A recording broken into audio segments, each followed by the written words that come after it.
I've learned a lesson that some things in life that are really good take just about forever to happen. But it's worth holding on and working for them. This is one of those things. When the lights dim and I hear the sounds, 25 years disappear, and I'm back in Tron. Here we go.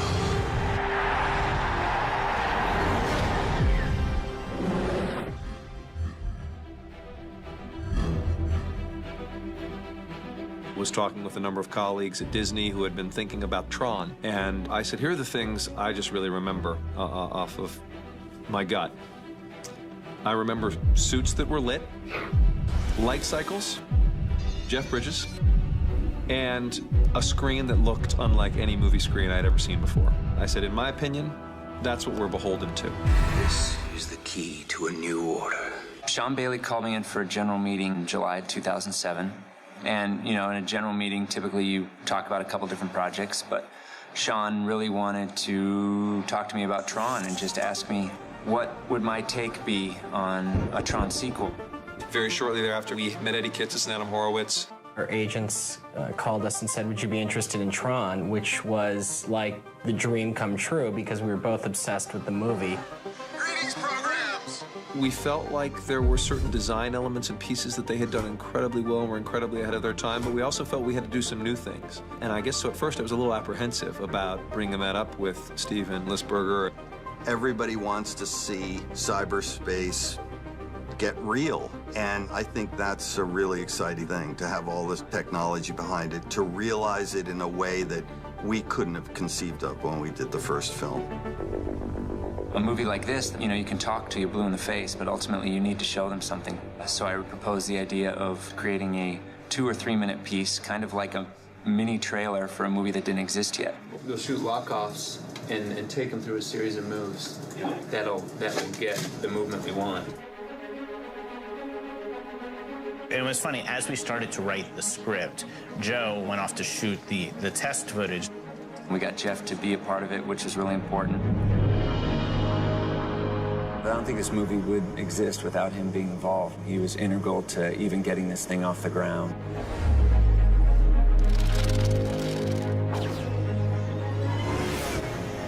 This technology was so fascinating, and that was very exciting to come to realize all the things that you can do. So I jumped for it, and we shot this trailer.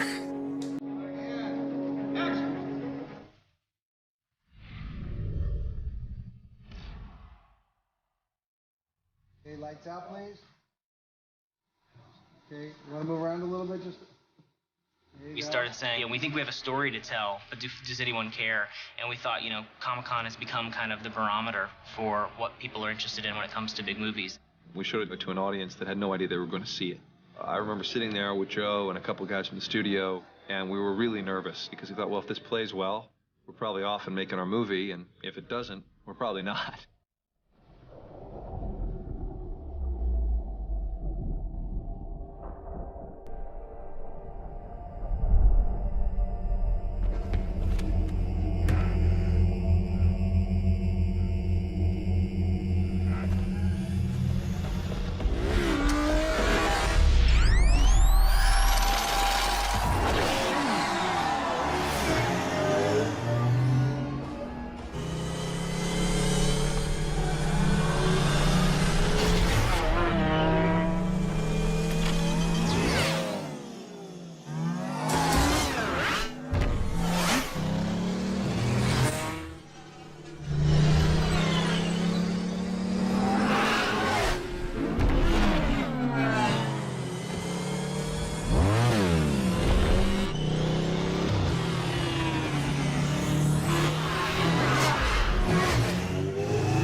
You won, okay? It's just a game!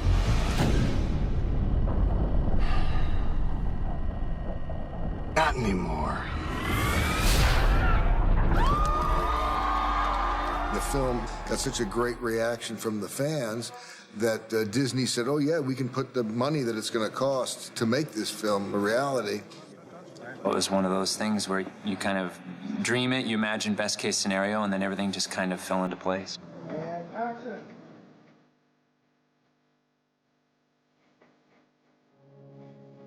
Look back and then maybe get up on the pedals a little bit like you're racing and kind of say, come on, Dad, let's race. You know, you can talk to him a little bit, right? Are we going to mic him? Yeah. So you look back and smile. Action.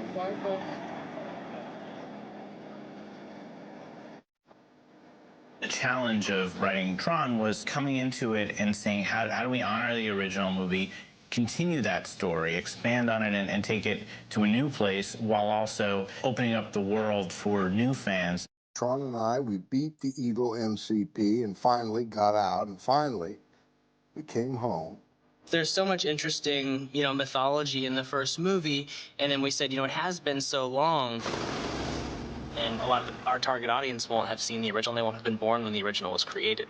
At the end of the original Tron, Kevin Flynn jumps out of a helicopter on top of Encom Tower. And what we're saying at that point is he created the Tron video game based on his experiences in that movie. At the same time, he's continuing to do research on this universe that he found. So he actually spends his nights beaming himself in and out of the computer world.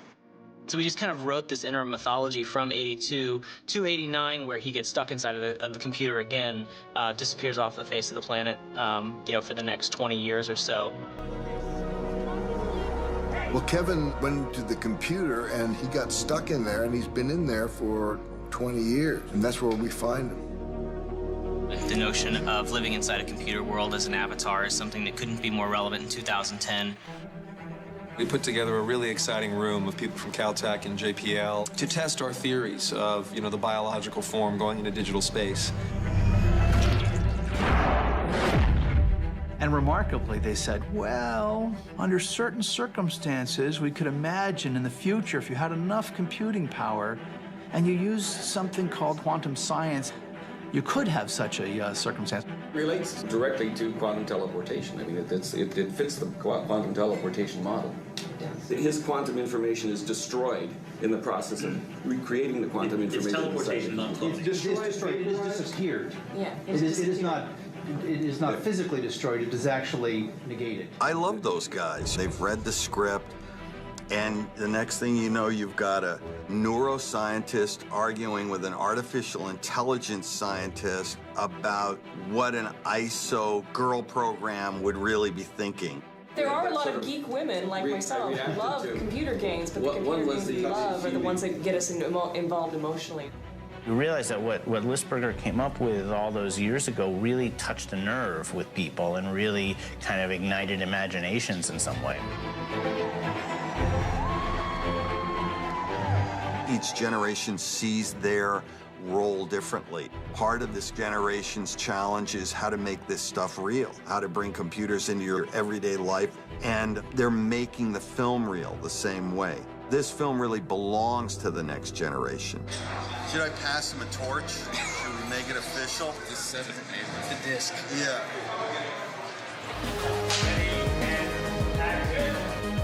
It's a giant world. There's a lot more story out there than we're able to explore in our film. There's a whole world that has grown, and we're just kind of scratching the surface of that world. And that's something that's exciting to us, is that there's a deeper mythology that we're just kind of getting into. In 1982, I fell asleep on stage 4, and I woke up in the next Tron film. I feel like Rip Van Winkle.